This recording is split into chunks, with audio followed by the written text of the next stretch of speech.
Hello friends, welcome back to my channel Pratibha Bagiya. और आज की वीडियो में मैं आपको बताने वाली हूं कि आप अपने पौधों को बढ़ती हुई गर्मी से कैसे बचा सकते हैं। तेज़ धूप में से आप अपने पौधों को कैसे बचा सकते हैं। इतनी तेज़ धूप हो रही है और इस समय आप अपने पौधों को कैसे हाइड्रेट कर सकते हैं, उनमें नमी कैसे मेंटेन रख सकते हैं और पौधों को हरा भरा कैसे बनाकर रख सकते हैं, यही सारा कुछ मैं शेयर करूंगी। जो कुछ भी मैं शेयर करूंगी वो अपना एक्सपीरियंस शेयर करूंगी। तो मैं आज यही बताने वाली हूं कि जो भी आपके पास पौधे हैं उनको आप पानी तो देते ही हैं, जो भी जैसे भी पानी देते हैं, चाहे सुबह सुबह देते हैं चाहे तो शाम को देते हैं, लेकिन मैं अपने पौधों को शाम को ही पानी देती हूँ और खूब अच्छे से पौधों को मोटे पाइप से पानी देती हूँ। यानी पौधों को खूब नहला करके और ज़्यादा सा पानी देती हूँ, ऐसा पानी देती हूँ कि जल्दी सूखे ना। यानी खूब अच्छे से एक बार भी मैं जो भी पानी देती हूँ रात में ही एक ही बार देती हूँ और वो पानी ज़्यादा देती हूँ ताकि अच्छे से ड्रेनेज होल से बाहर भी हो जाए।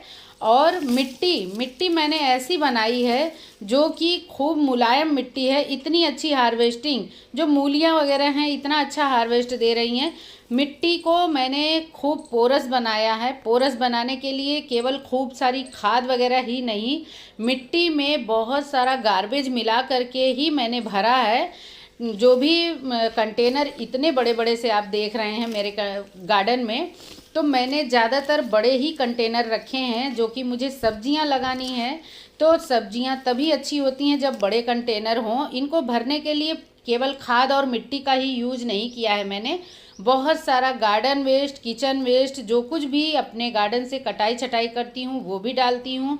डेली का जो भी रसोई से कचरा निकलता है, फल और सब्जी का छिलका, वो सारा नीचे वेस्ट में मैं भर देती हूँ। चाय की यूज़ की हुई पत्ती को धुल करके 2-3 पानी वो भी मैं अपने गार्डन में यूज़ करती हूँ और उसी से मेरे पौधे इतने हेल्दी हैं। मैं ज़्यादा खाद का यूज नहीं करती। और अगर आप इस समय कोई भी बीज लगा रहे हैं तो बीजों को अगर आप बड़े कंटेनर में लगा रहे हैं, नमी मेंटेन कर सकते हैं, तब तो अच्छा है। नहीं तो फिर आप उनकी अलग से सीडलिंग करिए, सीडलिंग ट्रे में चाहे करिए, और या तो फिर आप छोटे छोटे डिस्पोजल कप ले लीजिए, ग्रो बैग्स ले लीजिए, उनमें आप सीडलिंग करिए, बीज को जर्मिनेट करिए। उसके बाद जब नर्सरी तैयार हो जाए फिर आप उसको ट्रांसप्लांट करिए। और अलग अलग बीज जब आप नर्सरी तैयार करेंगे, ग्रो बैग से निकाल कर आप जब पौधे ट्रांसफ़र करेंगे तो उससे उनमें शॉक नहीं लगेगा।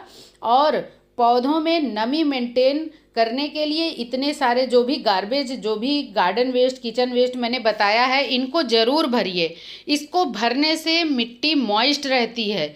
इतना सारा मेरे गार्डन में बड़े बड़े पौधे हों, बड़े बड़े पॉट हों, चाहे ये जो बोरियां रखी हुई हैं, सभी में मैंने वेस्ट भरने के बाद ही मिट्टी भरी है।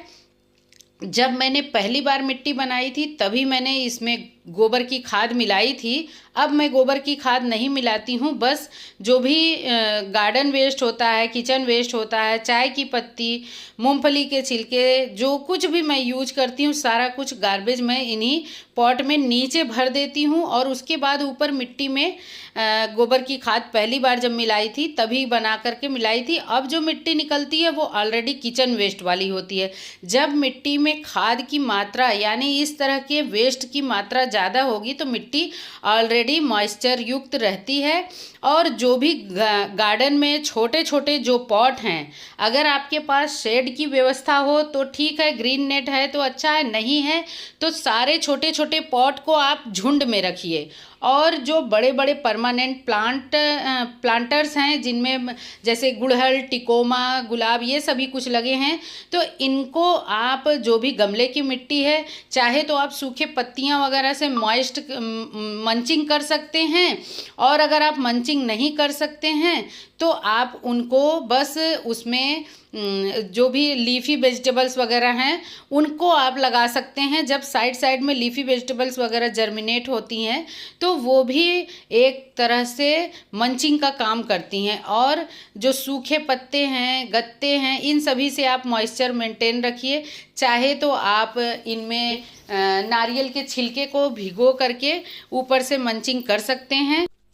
और अगर आपके पास छोटे छोटे पॉट में जो भी पौधे वगैरह लगे हों उनको आप जो बड़े बड़े इस तरह के परमानेंट पौधे हैं जैसे कनेर है और गुड़हल है, उन सभी के गमले में आप छोटे छोटे पॉट को एक साथ रख सकते हैं। इस तरह से जब आप पानी डालेंगे तो उस छोटे छोटे कंटेनर वाले पौधे को भी पानी मिल जाएगा और उसमें से जो कोई भी पानी एक्स्ट्रा होगा वो निकलेगा, वो बड़े वाले पॉट में चला जाएगा और इस तरह से वो भी एक मंचिंग का ही काम करेगा। और इस तरह के बॉटल्स में आप पोर्चुलिका वगैरह लगाइए जिसको आप ज़्यादा पानी की ज़रूरत ना हो, तो छोटे कंटेनर में इसी तरह के पौधे की कटिंग लगाइए जिसको बहुत ज़्यादा पानी की रिक्वायरमेंट ना हो। और मैंने देखिए इस पर लगाया है, ये छोटी छोटी कटिंग से ही बॉटल में पोर्चुलिका लगाया है। अलग अलग कलर के ये बॉटल्स में लगाए हैं। इस तरह के वेस्ट प्लास्टिक बॉटल्स का इस तरह से आप इस भीषण गर्मी में यूज कर सकते हैं। और मैंने इसको बस कुछ नहीं, थोड़ी सी मिट्टी डाल करके ये सभी कटिंग लगाई है। और जो कोई भी आप सीडलिंग वगैरह कर रहे हैं उसको ध्यान रखें, अलग से ही छांव में ही सीडलिंग करें और बिल्कुल पूरी छांव नहीं चाहिए। जब पौधे सीड्स जर्मिनेट हो जाएं तो उनको 2-3 घंटे की धूप में ज़रूर रखिए। और जो कोई भी पानी आप दे रहे हैं पौधों को खूब अच्छे से नहला करके पानी दीजिए। पौधों को ज़रूर नहलाइए, इससे पौधे की पत्तियों के जो धूल मिट्टी होती है वो धुल भी जाते हैं और पत्तियों में अलग सी चमक आती है। पत्तियों पर डायरेक्ट पानी पड़ने से उनमें बहुत अच्छा मॉइस्चर मेंटेन होता है। और हर बार पौधे धुलने ज़रूरी हैं इस तरह की तेज़ धूप और गर्मी से बचने के लिए, और इससे जो भी कीट वगैरह होते हैं वो धुल जाते हैं। और पौधों को झुंड में रखें जो छोटे गमले हैं। और अगर आपके पास ग्रीन नेट है तो अच्छा है, नहीं है तो आप उनको बड़े गमलों के साइड साइड में छोटे गमले एक साथ सटा करके रखिए, तो इससे उनको एक दूसरे से ह्यूमिडिटी मिलेगी और छांव भी मिलेगा जिससे मॉइस्चर मेंटेन रहेगा। और अगर आपके पास बड़े पॉट या बड़े टब वगैरह हैं वो सभी, तो उनको आप इसमें जगह जगह गार्डन में पानी भर करके रख सकते हैं, उससे भी मॉइस्चर मेंटेन होता है। और पानी जो भी मिट्टी आप बना रहे हैं मिट्टी को ध्यान रखें, मिट्टी में सूखे पत्ते ज़रूर मिलाइए जो कि पानी को अच्छे से सोखते हैं और मिट्टी में मॉइस्चर को मेंटेन रखते हैं। जो कोई भी छोटे छोटे इस तरह के पॉट में पौधे लगे हैं उनको आप बड़े गमले में ही, चाहे तो अलग अलग जो छोटे छोटे गमले हैं, छोटे छोटे इस तरह के ग्रो बैग हैं, उनको बड़े गमलों में बड़े पॉट बड़े पौधों के नीचे भी रख सकते हैं, चाहे तो दीवार के किनारे रख सकते हैं। और अगर कुछ नहीं है तो आप छोटे गमलों का झुंड बना करके रखिए जो कि एक दूसरे को सपोर्ट देंगे, ह्यूमिडिटी देंगे। और मॉइस्चर मेंटेन रखने के लिए मिट्टी में सूखे पत्ते वगैरह मिलाएं, चाय की पत्ती मिलाइए। और जो कोई भी किचन वेस्ट और गार्डन वेस्ट का जो कोई भी लिक्विड बनाइए, किचन वेस्ट का जो लिक्विड फर्टिलाइज़र है, जो लिक्विड फर्टिलाइज़र आप दे रहे हैं उससे भी मॉइस्चर मेंटेन रहता है, मिट्टी ज़्यादा समय तक गीली रहती है। और पौधों में गुड़ाई ज़रूर करिए, गुड़ाई करने से भी मॉइस्चर मेंटेन रहता है और फंगस नहीं लगती है।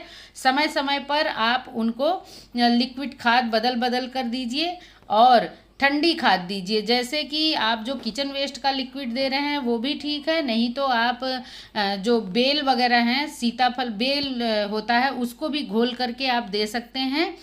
और जो गुलाब वगैरह के पौधे हैं उनको भी अब 3-4 घंटे की धूप बहुत है, शेड एरिया में रखिए। उम्मीद है आपको वीडियो अच्छी लगी होगी। वीडियो अगर ज़रा भी अच्छी लगी हो, ज़रा भी इन्फॉर्मेटिव लगी हो तो वीडियो को लाइक करें, शेयर करें। और अगर आप चैनल पर नए हैं तो ज़रूर सब्सक्राइब कर लें। कोई भी क्वेरीज हो तो ज़रूर पूछें। मिलते हैं नेक्स्ट वीडियो में। Bye bye, thank you.